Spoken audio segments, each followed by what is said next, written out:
29 दिन बाद कांग्रेस को किसान आंदोलन की याद आई। राहुल गांधी और कांग्रेस के तमाम बड़े नेताओं ने कृषि बिल पर कूच का प्लान बनाया, लेकिन दिल्ली पुलिस ने काफिले पर रोक लगा दी। सिर्फ 3 नेताओं को ही राष्ट्रपति से मुलाकात की इजाजत दी गई। विरोध में प्रियंका गांधी ने गिरफ्तारी दी, उन्हें हिरासत में ले लिया गया, लेकिन राहुल और प्रियंका गांधी ने मोदी सरकार की नीतियों पर इस दौरान जमकर प्रहार किया। राहुल ने कहा कि देश में लोकतंत्र सिर्फ ख्याल में है। अभी मैं कुछ दिन पहले ऑपोजिशन पार्टीज के लीडर्स के साथ गया और अब हम कांग्रेस पार्टी के जो सीनियर लीडर्स हैं उनके साथ गए।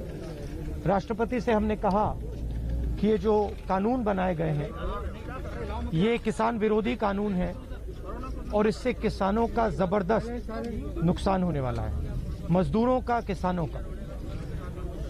सरकार ने कहा था कि ये कानून किसान के फायदे के हैं और देश को दिख रहा है कि किसान कानून के खिलाफ खड़ा हुआ है। और मैं प्रधानमंत्री जी से कहना चाहता हूं कि ये किसान हटेगा नहीं। प्रधानमंत्री को ये नहीं सोचना चाहिए कि किसान और मजदूर घर चले जाएंगे, नहीं जाएंगे। जब तक ये कानून वापस नहीं लिया जाएगा, जॉइंट सेशन कीजिए और कानून को एकदम वापस लीजिए, क्योंकि किसान नहीं जाने। किसानों को कोई बरगला नहीं सकता। बहुत समझ है उनमें, बहुत विवेक है। अगर आज वे बॉर्डर पे बैठे हैं 1 महीने से इस ठंड में तमाम संघर्ष को झेल कर, तो ये जाहिर है कि उनको दुख है कि ये उनका संघर्ष है। इसका राजनीतिकरण कोई नहीं कर रहा है। ये हम एक राजनीतिक दल है, उनका समर्थन करने की हमें पूरा हक है, पूरा हक। बीजेपी नरेंद्र मोदी जी का एक ही लक्ष्य है और वो किसान समझ गया है, मजदूर समझ गया है। लक्ष्य है कि उनके आसपास जो 2, 3, 4 बड़े क्रोनी कैपिटल्स हैं उनके लिए पैसे बनाने का काम नरेंद्र मोदी जी करते हैं। जो भी नरेंद्र मोदी जी के खिलाफ खड़े होते हैं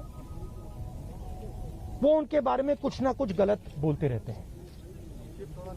किसान खड़े हो जाएंगे तो किसान को आतंकवादी बोलेंगे, मजदूर खड़े हो जाएंगे तो मजदूर को आतंकवादी बोलेंगे। एक दिन अगर मोहन भगवत खड़े हो गए तो कहेंगे ये भी आतंकवादी है। मतलब जो भी नरेंद्र मोदी जी से सत्ता लेने की कोशिश करेगा वो आतंकवादी है। देखिए, किसान की आवाज है, किसान के पेट पे लात मारी है ये सरकार ने, और सरकार को उनकी आवाज सुननी चाहिए। जो हो रहा है वो गलत हो रहा है और हम किसानों की सहमति में उनका समर्थन करने के लिए हम आज आगे बढ़े। सरकार के खिलाफ जो भी बोलता है उनको एक ही कैटेगरी में डाल देती है ये सरकार। जनता बोल रही है, किसान बोल रहा है। जवान कौन होता है? किसान का बेटा होता है। तो अगर उसकी आवाज की आदर नहीं है तो किसकी आदर होगी?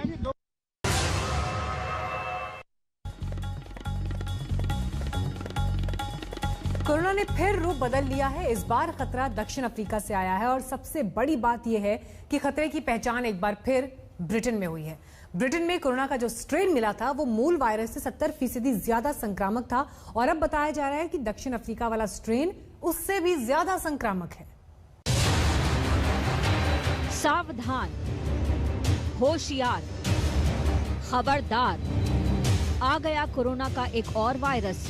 कोरोना ने बदला एक और रूप। इस बार दक्षिण अफ्रीका से आया नया स्ट्रेन। ब्रिटेन में कोरोना के नए स्ट्रेन ने पहले ही क्रिसमस और न्यू ईयर की पार्टी के रंग में भंग डाल दिया था और अब दक्षिण अफ्रीका से आए कोरोना के नए स्ट्रेन ने दुनिया को नई दहशत में डाल दिया है। ब्रिटेन वाला कोरोना स्ट्रेन अगर सुपर स्प्रेडर है तो बताया जा रहा है कि दक्षिण अफ्रीका वाला स्ट्रेन तो उससे भी कई गुना आगे है। आपको बता दें कि ब्रिटेन वाला वायरस मूल वायरस से 70% ज्यादा तेजी से फैलता है। फिर सोचिए दक्षिण अफ्रीका वाले स्ट्रेन की रफ्तार क्या ही होगी।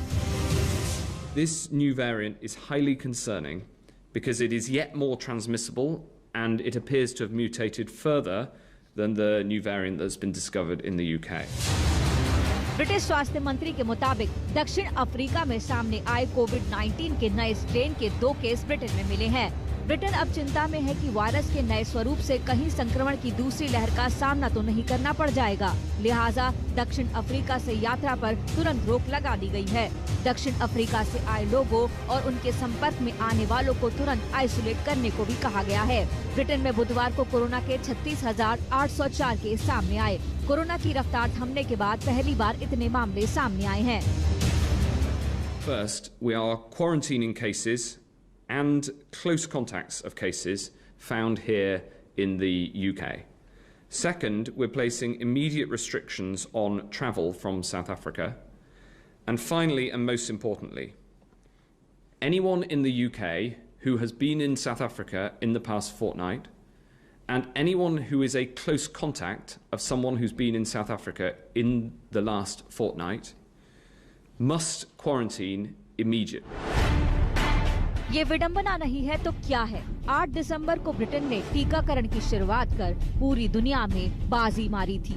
खूब तालियां बजी, खूब वाहवाही हुई।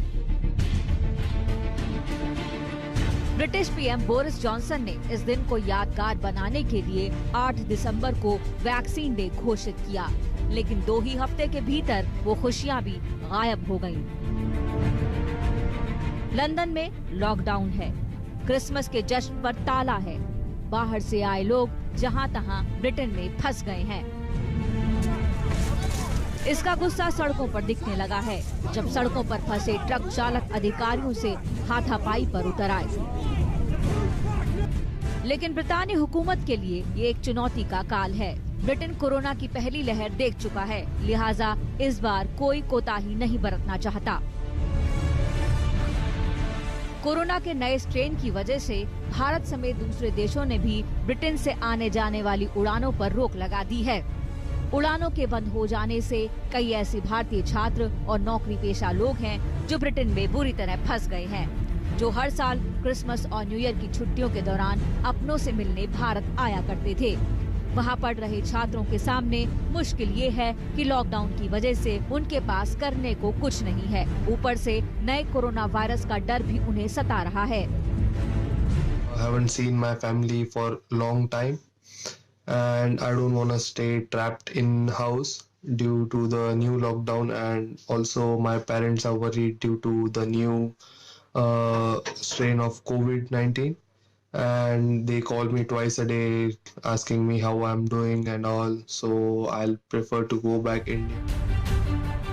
उम्मीद थी कि वैक्सीन आने से नए साल का शानदार आगाज होगा, लेकिन 2020 ने जाते जाते एक बार फिर दुनिया को दहशत से भर दिया है।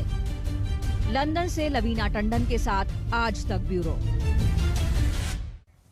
कोरोना के नए रूप को लेकर तरह तरह की आशंकाएं लोगों को सता रही हैं। आशंका का सबसे बढ़िया समाधान यही है कि इसे लेकर अफवाहों पर ध्यान देने की जगह एक्सपर्ट की राय मानी जाए। आज तक ने आपकी आशंकाओं को दूर करने के लिए दुनिया के नामी गिरामी डॉक्टर्स से बात की।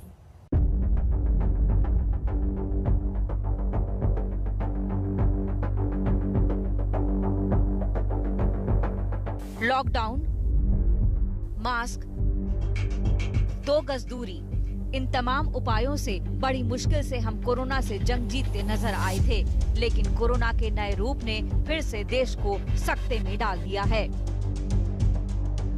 कितना खतरनाक है कोरोना का नया रूप। जो वैक्सीन बने हैं वो नए कोरोना पर असरदार होंगे? क्या नया वाला कोरोना बच्चों के लिए भी खतरनाक होगा?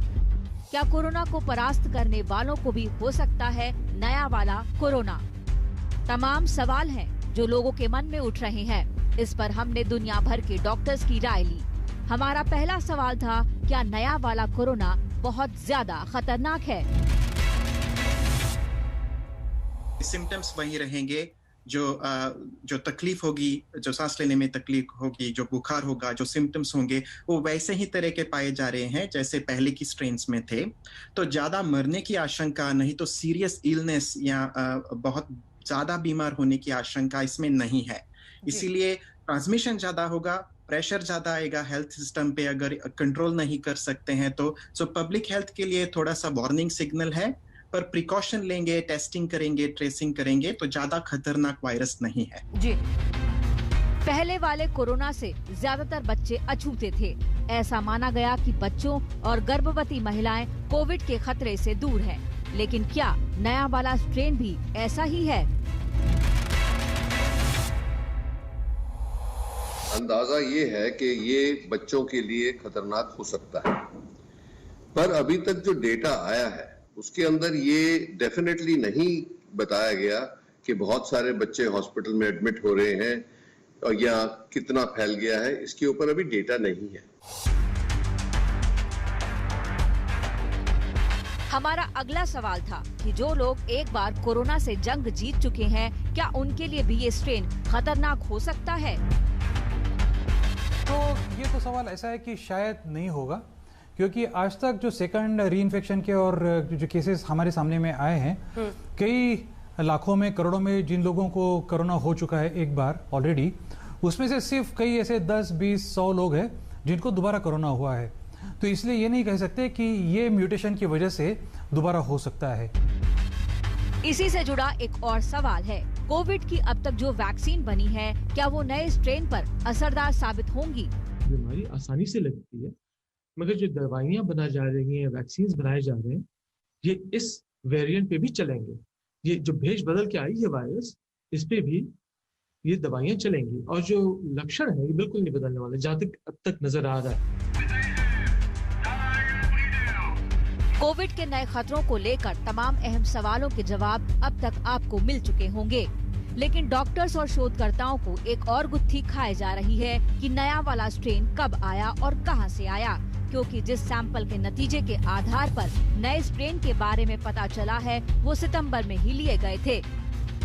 इनको ये सैंपल्स मिले 20 और 21 सितंबर में, जिसको उन्होंने एनालाइज किया अक्टूबर में। तो इसका मतलब ये हुआ कि सितंबर के महीने में ये वायरस इवॉल्व कर चुका था, म्यूटेट कर चुका था। तो ये कहां से आई ये वायरस, ये अभी तक हमको नहीं पता, बिकॉज और भी कंट्री से ये वायरस आ सकती है, ओरिजिन कहीं और भी हो सकती है, और ये मतलब यूके में आके, पर ये यूके में आइडेंटिफाई हुआ। उम्मीद है नए कोरोना को लेकर आपके मन में उमड़े सारे सवालों के जवाब मिल गए होंगे। सावधान रहिए, सारे एहतियात का ख्याल रखिए, क्योंकि इस मुश्किल घड़ी में आपकी सावधानी किसी भी दवा या वैक्सीन से ज्यादा असरदार है। आज तक ब्यूरो। अगले महीने से देश में कोरोना टीकाकरण शुरू हो सकता है। अगले हफ्ते वैक्सीन की पहली खेप भारत आने वाली है। इसे लेकर देश में कहां क्या तैयारी है, रिपोर्ट देखिए।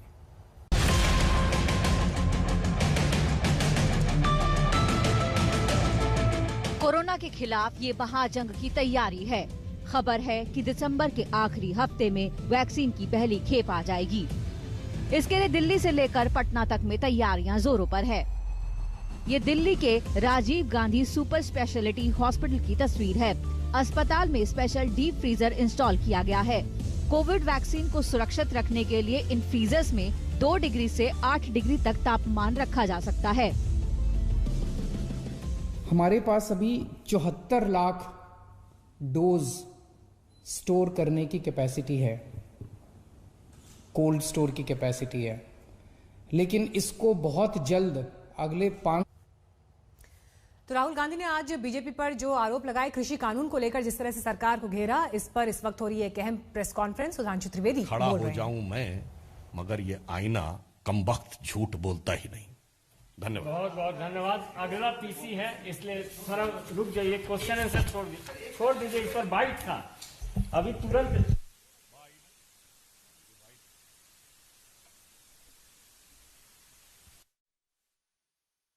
बस मैं अंत में यह कहूंगा कि जितने झूठ रचने थे वो झूठ रच लिए, जितने मुद्दे बदलने थे बदल लिए, जितने आईने बदलने थे बदल लिए, मगर चेहरा नहीं बदलता।